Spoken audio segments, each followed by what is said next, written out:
শ্রীমদ্ ভগবদ্গীতা শুধু কোনো একটি ধর্মের জন্য নয়, বরং এই ধরাধামে বসবাসকারী প্রতিটি মানুষের এটি পড়া ও বোঝা উচিত, যাতে সে নিজের জীবনে সুখ, শান্তি এবং সাফল্য অর্জন করতে পারে। বলা হয় যে ঘরে প্রতিদিন গীতার পাঠ হয় বা শোনা যায়, সেই ঘরে স্বয়ং ভগবান শ্রীকৃষ্ণ বারবার আগমন করেন। শ্রীমদ্ ভগবদ গীতা হল স্বয়ং ভগবানের দিব্য বাণী, যার মাহাত্ম্য অসীম ও অনন্ত। গীতায় আছে মোট 18টি অধ্যায় এবং 700টি শ্লোক, যা প্রত্যেক মানুষের পক্ষে পড়ে ফেলা একটু কঠিন। তাই আজকের এই বিশেষ কথায় আমরা শ্রীমদ্ ভগবদ গীতার 18টি অধ্যায় ও 67টি শ্লোকের মূল সার কথা জানব, যার মাধ্যমে গীতার প্রকৃত অর্থকে হৃদয়ঙ্গম করা সহজ হবে। এই ভাবনাগুলো প্রতিদিন রাতে শোবার আগে শুনলে জীবনের প্রতি এক গভীর উপলব্ধি তৈরি হবে। ভগবান শ্রীকৃষ্ণ বলেন, হে অর্জুন, আমি সকল প্রাণীর হৃদয়ে অবস্থানকারী আত্মা। সমস্ত জীবনের আদিও আমি, মধ্যও আমি এবং শেষও আমি। আমি সূর্য, আমি বেদ সমূহের মধ্যে সামবেদ, দেবতাদের মধ্যে ইন্দ্র, ইন্দ্রিয়গুলির মধ্যে মন, সৃষ্টিকর্তাদের মধ্যে ব্রহ্মা, পালনকর্তা রূপে বিষ্ণু, বিনাশকারী রূপে মহেশ। জলাধারগুলির মধ্যে আমি সাগর, পর্বতদের মধ্যে আমি হিমালয়। এই সমগ্র বিশ্বে যা কিছু তুমি দেখতে পাও, সবই আমি। যে কেউ 1000 জিনিস জেনে ফেলে বা সমগ্র বিশ্বকে জেনে নেয়, তবুও যদি সে নিজেকে না চেনে, তবে সে জ্ঞানহীন। যে কেউ তোমাকে প্রত্যাখ্যান করে, দুঃখ পেও না, কারণ তারা সত্যি তোমার মূল্য বোঝেনি। যে সম্পর্ক আমাদের কাঁদিয়ে যায়, তার চেয়ে গভীর আর কোনো সম্পর্ক নেই। আর যে সম্পর্ক আমাদের কাঁদতে রেখে চলে যায়, তার চেয়ে দুর্বল আর কোনো সম্পর্ক নেই। সব সময় শান্ত থাকো, তাহলেই নিজেকে জীবনে অনেক বেশি দৃঢ় অনুভব করবে। কারণ লোহা যখন ঠান্ডা হয়, তখনই তা শক্তিশালী হয়, আর যখন তা গরম থাকে, তখন যে কোনো রূপে ঢালা যায়। বিপদের সময় 7টি গুণ তোমাকে রক্ষা করবে: তোমার জ্ঞান, নম্রতা, বুদ্ধি, তোমার অন্তর্নিহিত সাহস, ভালো কাজ, সত্য কথা বলার অভ্যাস এবং ঈশ্বরে বিশ্বাস। আত্মা সবসময় জানে কি সঠিক আর কি ভুল, কিন্তু মনকে বোঝানোটাই মানুষের প্রধান চ্যালেঞ্জ। কঠিন সময় মানুষ একা হয়ে যায়, কিন্তু সেই কঠিন সময় তাকে মজবুত করে তোলে। যে তোমাকে সম্মান দেয়, তাকেই সম্মান দাও। কারো অবস্থান দেখে মাথা নত করা কাপুরুষতার লক্ষণ।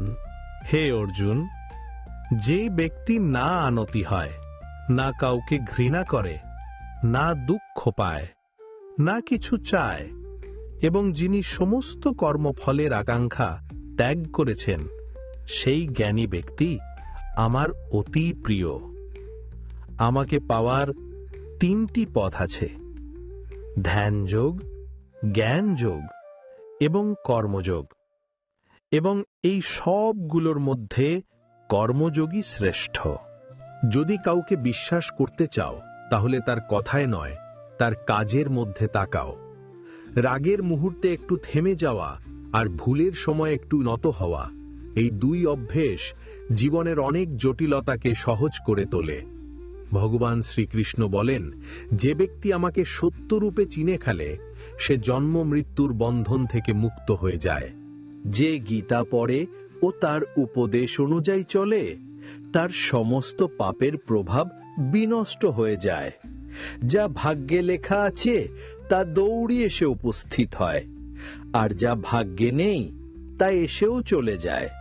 যেমন হাওয়ার ঝাপটায় নৌকা ভাসিয়ে দেয়, তেমনি মানুষের আকাঙ্ক্ষা তার বুদ্ধিকে বিভ্রান্ত করে।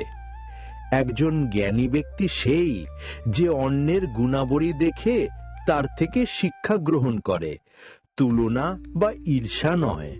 অস্ত্র কেবল শরীরকে আঘাত করতে পারে, কিন্তু শব্দ আত্মাকেও আহত করতে পারে। যে মানুষ নিজেকে পরমাত্মা থেকে পৃথক ভাবে না এবং শরীরকে নিজের বলে মনে করে না, সে চিরতরে জন্ম মৃত্যুর বন্ধন থেকে মুক্ত হয়। যারা আধ্যাত্মিক চেতনার শিখরে পৌঁছে গেছেন তাদের পথই নিঃস্বার্থ কর্মের পথ, আর যারা ভগবানের সঙ্গে যুক্ত হয়ে গেছেন তাদের পথ স্থিতিশীলতা ও শান্তিতে ভরা। মানব কল্যাণই শ্রীমদ্ ভগবদ গীতার মুখ্য উদ্দেশ্য। তাই মানুষকে উচিত তার কর্তব্য পালনের সময় মানবতার কল্যাণকে সর্বাগ্রে স্থান দেওয়া। শ্রীকৃষ্ণ বলেন, যারা তোমার পাশে থাকে তাদের পাশে থাকো, আর যারা তোমাকে প্রতারণা করে তাদের পরিত্যাগ করো। যেখানে তোমার সম্মান হয় না সেখানে কখনোই ফিরে যেও না, কারণ সেখানে মানুষ তোমাকে দুর্বল ও নিবোধ ভাববে। যেখানে বৃষ্টি হয় না সেখানকার ফসল যেমন শুকিয়ে যায়, তেমনি যেখানে সংসার না থাকে সেখানে পরবর্তী প্রজন্ম বিনষ্ট হয়ে পড়ে। যারা বলে তাদের সময় নেই, তারা আসলে তাদের ঘনিষ্ঠ সম্পর্কের তালিকায় তোমার নাম রাখে না। হে অর্জুন, যে ব্যক্তি আমার মহান জন্ম ও কর্মের প্রকৃতি সত্যভাবে বোঝে, সে দেহত্যাগের পর আর পুনর্জন্ম লাভ করে না, সে আমার চিরন্তন ধামে পৌঁছে যায়।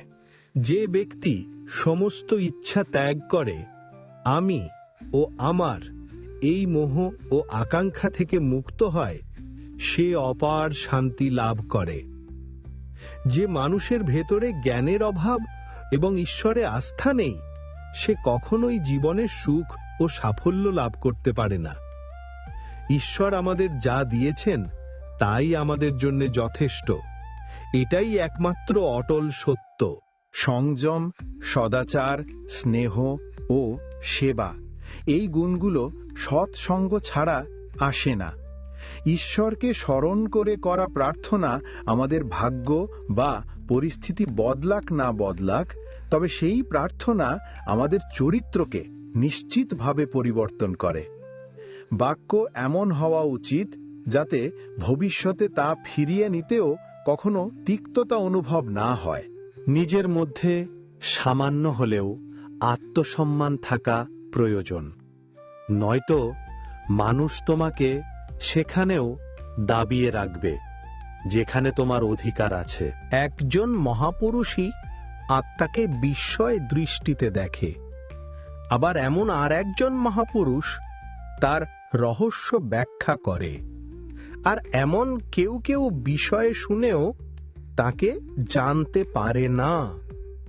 শ্রীকৃষ্ণ বলেন, যে ধৈর্যশীল ব্যক্তি সুখ দুঃখকে সমভাবে গ্রহণ করে এবং যাকে ইন্দ্রিয় ও বিষয়সমূহ বিচলিত করতে পারে না, সে মোক্ষের উপযুক্ত হয়। যতক্ষণ না তুমি নিজেকে হার মানাও, ততক্ষণ এই পৃথিবীর কোনো শক্তি তোমাকে হারাতে পারবে না। তুমি দুর্বল নও, দুর্বল সময়, আর সময় সবকিছুকে পাল্টে দেয়। তুমি শুধু তোমার কর্ম করে যাও। যে ব্যক্তি কখনো সংকট দেখেনি, সে কখনো নিজের শক্তির উপলব্ধি করতে পারে না। যারা অন্যের কষ্ট বোঝে, যাদের হৃদয়ে দয়া আছে, যাদের মন ভালো, তাদের পুনর্জন্ম হয় না। কাউকে কিছু দিয়ে অহংকার করো না। কে জানে তুমি দিচ্ছ নাকি আগের জন্মের ঋণ শোধ করছ। অহংকারী মানুষের বংশ, ঐশ্বর্য ও সম্মান, এই তিনটি হারিয়ে যায়। বিশ্বাস না হলে রাবণ, কৌরব ও তাদের বংশের কথা মনে করো। নীরবতা হল সবচেয়ে বড় জবাব, আর ক্ষমা হল সবচেয়ে বড় শাস্তি। যে মানুষের ভিতরে সহনশীলতার শক্তি আছে, তার শক্তির সঙ্গে কারও তুলনা চলে না।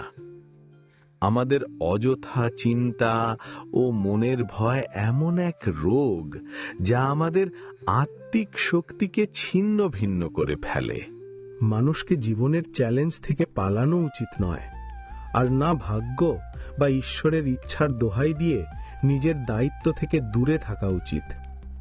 যজ্ঞে নিবেদিত অন্ন ভক্ষণকারী শ্রেষ্ঠ মানুষ পাপ থেকে মুক্ত হন, আর যারা কেবল নিজের দেহ রক্ষার জন্য অন্ন প্রস্তুত করে তারা পাপই গ্রহণ করে। অর্থাৎ যারা ঈশ্বরকে স্মরণ না করে শুধুমাত্র বেঁচে থাকার তাগিদে দিন কাটায়, তাদের চোর বলেই গণ্য করা উচিত। শুধু জ্ঞানই একমাত্র অবিনাশী উপাদান, যা যে কোনো সময়ে, যে কোনো অবস্থায়, যে কোনো পরিস্থিতিতে মানুষের সঙ্গে থাকে। পৃথিবীতে যেমন ঋতুর পরিবর্তন ঘটে, তেমনি জীবনে সুখ দুঃখ আসতেই থাকে।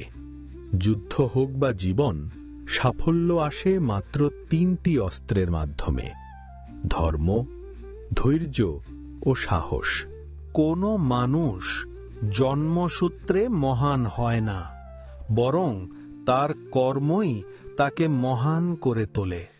যদি কিছু পেতে চাও, তবে আগে নিজের ওপর বিশ্বাস করো, কারণ ভরসা সবসময় চিরায়ত হয় না। তুমি যতই সত্যবাদী বা ভালো মানুষই হও না কেন, একসময় সবাই সঙ্গ ত্যাগ করে চলে যায়। বন্ধু গরিব না ধনী, সেটা কোনো গুরুত্ব বহন করে না। গুরুত্ব বহন করে এই যে সে তোমার খারাপ সময়ে তোমার পাশে কতটা থাকে। ধর্ম যাই হোক না কেন, মানুষকে ভালো হওয়া উচিত, কারণ হিসাব হবে আমাদের কর্মের, ধর্মের নয়। যদি খুশির জন্য কাজ করো, তবে খুশি ধরা দেবে না, কিন্তু খুশি হয়ে যদি কাজ করো, তাহলে খুশি নিজেই তোমার কাছে ফিরে আসবে। তুমি যদি অন্যের জন্য ভালো চাও, তবে সেই ভালো জিনিসগুলোই আবার তোমার জীবনে ফিরে আসে। এটাই প্রকৃতির নিয়ম। তোমার মূল্য নির্ধারিত হয় না তুমি এখন কি, বরং এতে হয় যে তুমি নিজেকে কি করতে পারো সেই সামর্থ্যের ওপর। একটু হাসি মুখ আর হাস্যোজ্জ্বল মন, এই দুটোই প্রকৃত সম্পদ। যে সময় তোমাকে অপেক্ষা করাচ্ছে, সেই সময় একদিন এমনভাবে ফিরবে যে তুমি সামলে উঠতে পারবে না। যদি কেউ তোমার সঙ্গে না থাকে, তবে মন খারাপ করো না, কারণ ঈশ্বরের চেয়ে বড় কোনো সাথী এই পৃথিবীতে নেই। খুশি স্বাধীনতার উপর নির্ভর করে, আর স্বাধীনতা নির্ভর করে তোমার সাহসের ওপর। বিশ্বাস ছাড়া এই দুনিয়ার কোনো সম্পর্ক দীর্ঘ আয়ু হয় না। যদি কোনো ভুলের কারণে গতকাল কষ্টে কেটেছে, তবে আজকের দিনটাকে সেই স্মৃতি দিয়ে নষ্ট করো না। অনেকে কর্ম করতেই চরম সিদ্ধি লাভ করেছিলেন। জনক প্রভৃতি জ্ঞানীজনও আসক্তিহীন কর্ম করে সিদ্ধি লাভ করেছিলেন। তাই মানুষকে সব সময় ভালো কর্ম করতে হবে, কিন্তু ফলের আশায় নয়। হে অর্জুন, আমার এই 3 জগতে কোনো কর্তব্য নেই, না কিছু পাবার কিছু আছে। তবুও আমি নিয়মিত কর্ম করি, নিজের কর্তব্য পালন করি। শ্রীকৃষ্ণ বলেন, হে পার্থ, যদি আমি নিজের কর্ম নিয়ে অসতর্ক থাকি, তাহলে বড় বিপদ ঘটে যাবে। কারণ এই পৃথিবীর মানুষ আমার পথ অনুসরণ করে। এই জগতে হেরে যাওয়া মানুষ বা কষ্টে পড়া মানুষের পাশে কেউ থাকে না। আর কেউ যদি সামান্য সফলও হয়, তবুও মানুষ ঈর্ষায় ভরে ওঠে। তাই নিজের দুঃখ কারো সঙ্গে শেয়ার করো না, আর নিজের খুশি কখনো প্রকাশ করো না। একজন মানুষের খাদ্য অবশ্যই সাত্ত্বিক ও সুষম হওয়া উচিত। যে বোঝে না কি খেতে হবে, কতটা খেতে হবে, কোথায় ও কিভাবে খেতে হবে, সে কখনোই পরমেশ্বরকে উপলব্ধি করতে পারে না। যে মূর্খ ব্যক্তি শুধু লোক দেখানোর জন্য বলে যে সে ইন্দ্রিয় জয় করেছে, অথচ মনে মনে সে ইন্দ্রিয় ভোগের চিন্তায় ডুবে থাকে, সে একজন ভণ্ড, একজন অহংকারী। যে ব্যক্তি পার্থিব মায়া মানে না, সৃষ্টির চক্র ও ধর্ম পালনে আগ্রহী নয়, কেবল ইন্দ্রিয় সুখে মগ্ন হয়ে আছে, সে পাপী ব্যক্তি নিরর্থক জীবনযাপন করছে। কিন্তু যে ব্যক্তি আত্মার মাঝে আনন্দ, আত্মাতেই তৃপ্ত এবং আত্মাতেই সন্তুষ্ট, তার কোনো কর্তব্য নেই। আত্মা এখানে একমাত্র চরম সত্য। যে সত্যকে বুঝে সেই সত্যেই সুখে বাস করে, তার আর কিছু করণীয় থাকে না। তবে এমন কেউ লক্ষ কোটি জন্মের মাঝে একজনই হয়। এমন মহান পুরুষের এই দুনিয়াতে না কর্ম আছে, না কর্ম বর্জনের প্রয়োজন, এবং তার কোনো স্বার্থ জীব জগতের সঙ্গে জড়িত থাকে না। অর্থাৎ যার মধ্যে ঈশ্বরকে পাওয়া হয়ে গেছে, তার আর অন্য কিছু করার নেই। যারা জ্ঞানী, যারা ঈশ্বরের সত্তা জেনে গেছেন, তাদের দায়িত্ব হয়ে পড়ে যাতে তাদের কাজের ধরন এমন কিছু না ঘটে যাতে অন্যের মনে কর্মের প্রতি অপমান বা অনীহা জন্মে। তাই জ্ঞানীদের উচিত এমন উদাহরণ স্থাপন করা যাতে সকলে অনুপ্রাণিত হয়ে নিজের কর্তব্য পালন করে। তামসিক গুণ সম্পন্ন মানুষ অলসতা ও ঘুম নিয়ে থাকে। রাজসিকরা প্রতিনিয়ত বাহাদুরি দেখানোর চেষ্টা করে, আর জ্ঞানীরা জানে গুণী তাদের দিয়ে কর্ম করায়। আর যারা জ্ঞানী নয়, তারা ভাবে সব কিছু তারাই করেছে। ফেলে দাও সেসব সম্পর্ক যারা সময় পড়লে কেবল স্বার্থ আর গন্ধ ছড়ায়।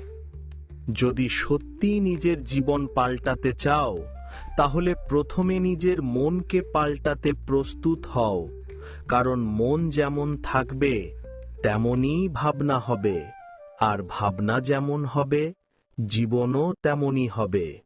যা চলে যাচ্ছে তাকে যেতে দাও, সে আজ থাকলেও কাল চলে যাবে। তুমি যত বেশি সরল, সৎ আর কোমল হৃদয়ের হবে, তত বেশি প্রতারক ও কপট মানুষ তোমাকে কষ্ট দেবে। জীবনের সবকিছু আবার পাওয়া যায়, কিন্তু সময়ের সঙ্গে হারানো বিশ্বাস আর সম্পর্ক আর কখনো ফিরে আসে না। বিশ্বাস করো তাকে যে তোমাকে রক্ষা করতে সক্ষম। 2 মুহূর্তের জন্য পাশে থাকা কেউ তোমার চিতায় কাঁধ দেয় না। তাই মুহূর্তের সঙ্গে মেপো না অনুভবের গভীরতা। সত্যিকারের মানুষদের ওপর সেই বিশ্বাস রাখো যেমন রাখো তিতো ওষুধে। স্বাদে ভালো না হলেও শরীরের জন্য তা উপকারী।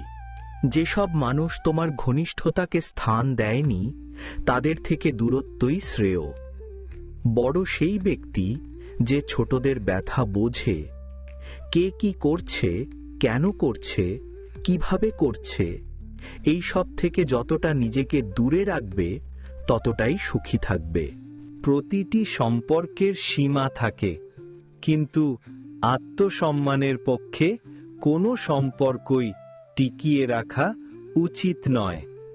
ভোরের ঘুম মানুষের সংকল্প দুর্বল করে দেয়, আর যারা লক্ষ্য পায় তারা কখনো দেরি করে না। সাহায্য এমনই এক বিষয়, করে দিলে মানুষ ভুলে যায়, আর না করলে আজীবন মনে রাখে। মানুষ সব সময় দুজনের কাছে হেরে যায়, একজন নিজের পরিবারের কাছে আর অন্যজন নিজের পছন্দের মানুষের কাছে। মূর্খ মানুষ কেবল নিজের ক্ষতি করে না, বরং যে তাকে সাহায্য করে তারও ক্ষতি ডেকে আনে। নিজের জীবনে এতটাই ব্যস্ত হয়ে ওঠো যাতে আফসোস, কষ্ট, ঘৃণা আর ভয়ের কোনো ঠাঁই না থাকে। তোমার জীবনে এত ব্যস্ত হয়ে ওঠো যে দুঃখ, ঘৃণা কিংবা অনুশোচনার জন্য সময় না বাঁচে। কেউ যদি তোমার উপর থেকে বিশ্বাস সরিয়ে নেয়, তবুও তাকে ধন্যবাদ দাও, কারণ সে তোমাকে শিখিয়ে দেয় কাকে বিশ্বাস করা উচিত তা বুঝে শুনে সিদ্ধান্ত নেওয়া প্রয়োজন। জীবনে যদি সত্যি সুখ আর শান্তি চাও, তাহলে সমস্যাগুলোকে কিংবা সমালোচনাগুলোকে কখনো নিজের উপর প্রাধান্য নিতে দিও না। জন্মসূত্রে পাওয়া সম্পর্ক প্রকৃতির দান, কিন্তু যেগুলো তুমি নিজে গড়ে তুলেছ সেগুলো তোমার জীবনের আসল সম্পদ। সেগুলোকে যত্নে রাখো। কারো গুণ কিংবা দোষ বিচার করার আগে নিজের দৃষ্টিভঙ্গিকে স্বচ্ছ ও নিরপেক্ষ করো। নিজের দুর্বলতা কাউকে বলো না, কারণ অধিকাংশ মানুষ সেই দুর্বলতার সুযোগ নিয়ে তোমাকে কষ্ট দেবে। জীবনে দুজন মানুষকে কখনো ভুলে যেও না, একজন যে তোমাকে কষ্ট দিয়েছে আর একজন যে কষ্টের সময় তোমার পাশে থেকেছে। ভগবান শ্রীকৃষ্ণ বলেন, হে প্রিয়, মন ছোট করো না। যেখানে তোমার আপনজন মুখ ফিরিয়ে নেবে, সেখানে আমি নিজে তোমার পাশে থাকব। আর কখনো কারো সামনে এতটা নত হয়েও না যাতে সে তোমাকে দুর্বল ভাবতে শুরু করে। মানুষ তোমার কদর তখনই করবে যখন তুমি তাদের মতোই উপেক্ষা করতে শিখবে। প্রদীপের জীবন শ্রদ্ধার পাত্র এই জন্য নয় যে সে জ্বলে, বরং এই জন্য যে সে নিজে পুড়ে অন্যের জন্য আলো দেয়, কিন্তু অন্যের আলো দেখে জ্বলে না। সফলতা আর ব্যর্থতা দুটোই জীবনের অংশ এবং কোনোটাই স্থায়ী নয়। জীবনের অর্ধেক অভিযোগ দূর হয়ে যাবে যদি মানুষ একে অপরের পেছনে না বলে, বরং একে অপরের সঙ্গে কথা বলা শিখে যায়। বিশ্বাস এমনভাবে করো যাতে কেউ প্রতারণা করতে গিয়ে নিজেই অপরাধ বোধে ভোগে, আর ভালোবাসো এমনভাবে যাতে তার মনে চিরকাল তোমাকে হারিয়ে ফেলার একটা ভয় বেঁচে থাকে। তুমি যদি 4টে বেদের অর্থ না জানো, সমস্যা নেই, কিন্তু যদি বুঝে ফেলো কি হলো বুদ্ধিমত্তা, দায়িত্ববোধ, বিশ্বস্ততা আর সততা, তাহলেই জীবন সফল হয়ে যায়। সমবোধে প্রতিষ্ঠিত এক ব্যক্তি এই জগতেই পূর্ণ আর পাপ উভয়কেই ত্যাগ করে। যখন তোমার বুদ্ধি মোহরূপ কাদা থেকে মুক্ত হবে, তখন তুমি শুনে আসা আর সামনে থাকা সব ভোগের বিষয়েই বৈরাগ্য লাভ করবে। হে অর্জুন, যখন একজন মানুষ নিজের অন্তরের সব কামনা বাসনা ত্যাগ করে, কেবল নিজের আত্মার মধ্যে তৃপ্ত থাকে, তখন তাকেই বলা হয় স্থিতপ্রজ্ঞ। যে ব্যক্তি দুঃখে বিচলিত হয় না, সুখে লাভে পড়ে না, যার ভয়, রাগ, আসক্তি দূর হয়েছে, তাকে বলা হয় স্থিতধীর। যেমন কচ্ছপ নিজের অঙ্গ প্রত্যাহার করে, এমনি যে ব্যক্তি ইন্দ্রিয়গুচ্ছকে সমস্ত বিষয় থেকে সরিয়ে নিতে পারে, সেই প্রকৃত স্থিতবুদ্ধি। তুমি যদি বুঝে ফেলো কখন, কোথায় আর কাকে কতটুকু বলতে হয়, তবে বুঝবে জীবন সার্থক হয়ে গেছে। শ্রীকৃষ্ণ বলেন, জীবনে কখনো সুযোগ আসলে কারো সারথি হয়ে ওঠো, স্বার্থপর নয়। ধর্মে পূর্ণ হৃদয় ধর্মের পথ দেখায়, আর অধর্মে পূর্ণ হৃদয় শুধুমাত্র অন্ধকারের পথ। মানুষ কখনো ঈশ্বরে বিশ্বাস না করার জন্য দুঃখী নয়, সে দুঃখী কারণ সে ঈশ্বরের কথা শোনে না। সব কিছুই ঠিক সময়ে আসে, কিন্তু সময়ের আগে যা চাওয়া, সেটাই দুঃখের মূল। কারো প্রতি নিঃস্বার্থ ভালোবাসা মানে পবিত্রতা আর পরম সত্যের অনুভব। যা কিছু ঘটেছে তার মধ্যে তোমার কোনো হাত নেই, তাই তোমার দুঃখগুলো অমূলক। সব কিছুর শুরু আমার থেকেই হয়, আর শেষও আমাতেই এসে ঠেকে।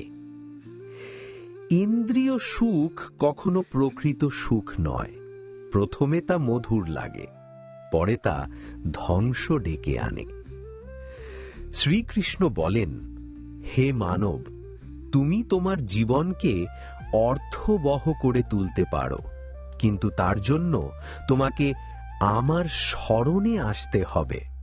যদি আমার কথা তোমার অদ্ভুত লাগে, তাহলে তোমার দৃষ্টিভঙ্গি বদলানো উচিত, কারণ তুমি এখনো জিনিসগুলো সেইভাবে দেখছো না যেইভাবে আমি দেখি।